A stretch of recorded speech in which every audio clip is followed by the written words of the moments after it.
Hello everyone, it's Old Guardian here.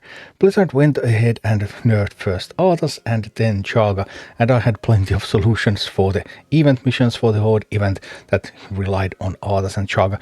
So I went ahead and I rebuilt the comps. And in this video I'm going to show you new solutions to all mythic missions: Betrayal at Thunderbluff, so against Magatha, then Gazlowe, so against Gazlowe's Fire Cell, and then Gates of Orgrimmar, so against Thrall. As it happens, Arthas and Charlga are still excellent leaders, at least for the first two. And for the third one, well, I had an own build and that's still perfectly valid. Of course, that was not nerfed. And now I also built a new Sneed build. So let's go take a look at how to solve these mythic missions in action. Starting up with Mythic Magatha, the Arthas comp that I had already in my original video is actually still the best comp that I have found for this one. So this is the same Arthas comp that I had in my original video, this time just with an Arthas that costs 5. So here we go, Arthas goes in and defends the base a little bit. There's that charging Tauren, now it has charged a couple of times. I'm adding some ranged minis to the mix. Let's go and blast away. And there we take them down. Alright, that's excellent. In the meanwhile, we are losing some Tauren out there, but that's going to be fine. I don't need those Tauren right here, right now. I can just send something that's going to kill them. And of course, I already have stuff on the bridge, so they can just shoot down on those Tauren below, and that's going to be fine. I probably should have sent that Plague Farmer to the left side. It might have helped me take the tower a little bit faster. Although I guess sending Arthas out there is also acceptable.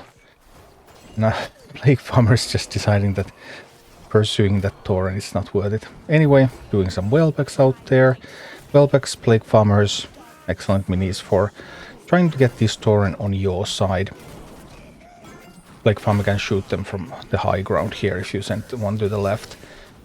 So now we have already a huge attack on Magatha. Magatha almost taken down by that one already. And then we have another push going in for the tower, and then getting another Arthas to defend the bridge side.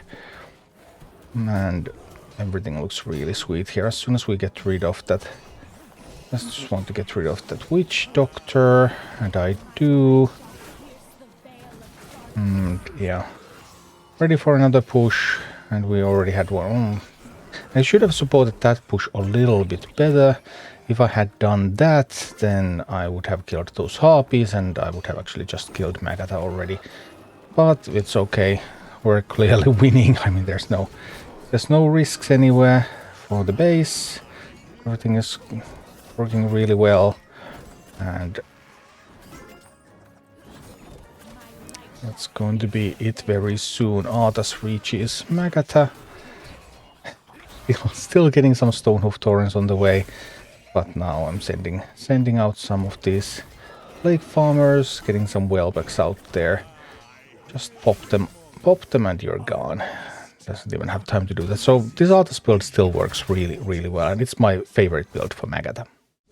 Before Blizzard nerfed Charlga on Saturday evening, I already had the footage of Charlga beating these bosses, and I was about to release that, but I didn't have time to do that. Anyway, I had to adjust the comp that I had for Charlga a little bit after the nerf, but Charlga is another leader that is also capable of taking out Magatha, because even though Charlga now doesn't deal nearly as much damage as it used to, it still has that beam that roots the Stonehoof Tauren. And rooting Stonehoof Tauren is actually a very useful skill to have in this map. So Charlga still brings something to the table, even though Charlga is not the damage dealing machine anymore. Here we get to do some things. Need to hurry up and go mine. So a little bit similar, handling the early push on the bridge, using some Whelpecks on Tauren. Sometimes using some Plague Farmers on the Tauren. Just pretty basic stuff. Alright, so overall looking quite strong at this point. Also attacking the tower, we want to take the tower, so then we can also attack from there. And when there's a lone Tauren and you have Charlga, then Charlga just stops that charge. If the Tauren can surprise Charlga a little bit, like if it comes behind a corner or something, then Charlga doesn't necessarily get get the beam on Tauren in time. But if it's just flat ground, good visibility, right in front of Charlga. If Charlga has to turn around, then that's also one case where the Tauren can actually charge at Charlga. But if it's just straight up like here, Taurens keep coming and Charlga keeps handling them. This time Tauren got close enough that it was able to kill the priestess. It can't hit Charlga, but it was able to hit the priestess. So I've been a little bit too focused on watching that bridge though. I should have worked a little bit harder on taking care of the tower. There's no reason to lose the tower like that. Alright, more eggs. Taurens can charge the eggs and then the whelps are going to start hitting them.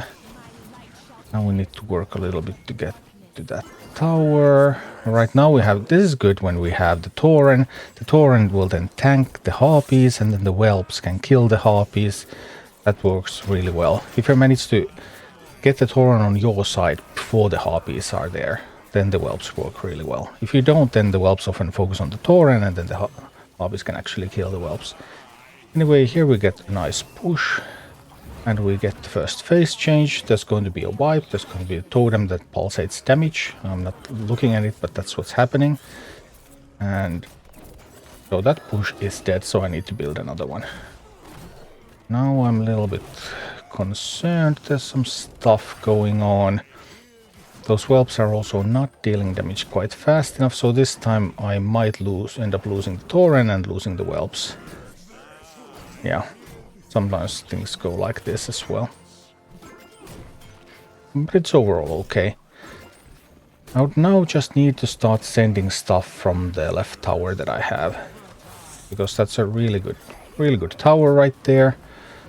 No reason not to start sending stuff. I probably didn't need the whalebacks. The trolls kill the whalebacks so quickly. I think it would have been better to just build a stronger push from the tower, so that then I would just be able to get in there. And now, really crucially important, I'm able to prevent these harpies from getting those Stonehoof Taurens. So this time I'm able to grab the Stonehoof Taurens, although time is running out. But I do get the Stonehoof Tauren. Again, I should have just played the Priestess instead of getting all those whalebacks out there. They're not being nearly as useful as they could have. But be that as it may. So, Charlga no longer a big damage dealer, but as you can see I'm using her to stop the Taurens. And stop the Taurens she will. And, wow, that's one way to take Magatha down if you don't have Arthas. And oh, the turntables. When it comes to Mythic Gazlowe, I also had two comps for this. I had an Arthas comp and I had a Charlga comp. Now I had to update both of them. And I did. And here actually Charlga is my favorite leader for this one right now. And again, I'm using Charlga to stop towers from attacking. And I'm using Charlga to stop Taurens. So what's happening here? I use these Dire Battlings with Soundbite to great effect. Because they will always kill those Goblin Sappers, because I really don't want those Goblin Sappers connecting to my base. Here we go, but with Charlga I do things a little bit differently, because with Charlga I am not going to take the right tower. Charlga does not have the power to reliably push through that bridge. I have tried, and pushing through that bridge is actually really hard. So what I want to do instead, I'm going to attack from the left side, and I'm just going to use Dire Battlings as close defense. Dire Battlings will always kill the Sappers, then the Stonehoof Tauren will get to do some damage. See, I need to drop the Battlings so that they won't go into range of those trolls. So, but they still have enough time. There, Battlings, and those are -3 level Battlings too. But that's still enough. You just take out the Sappers, take out the... Look at that attack. That was some poison right there. So we already pushed a bunch of phases of Gazlowe thanks to the poison. And here we're going again. You can use Quillbore to distract Gazlowe so that you will have more time to get through. This time obviously I didn't time it well enough together with the Stonehoof Tauren coming. So that happened, but it's okay. I'm trying to send just fast stuff out there. Take Gazlowe out real quick here, and it happened. So that sort of just push left with Charlga, defend close to your base.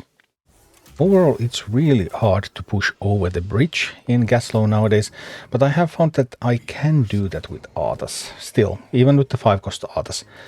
Although this is not my favorite strategy remains the Charlga strategy for this one. So here I'm doing some of the same things. I'm attacking the tower, I'm trying to distract the tower. Now I can't disable the tower because I don't have Charlga. I'm using Dire Batlings again with Soundbite so that they will get the defense in, they will prevent those sappers from connecting. And the idea here is that Arthas is going to capture that tower for me. At least I hope he will, because things didn't look too great there.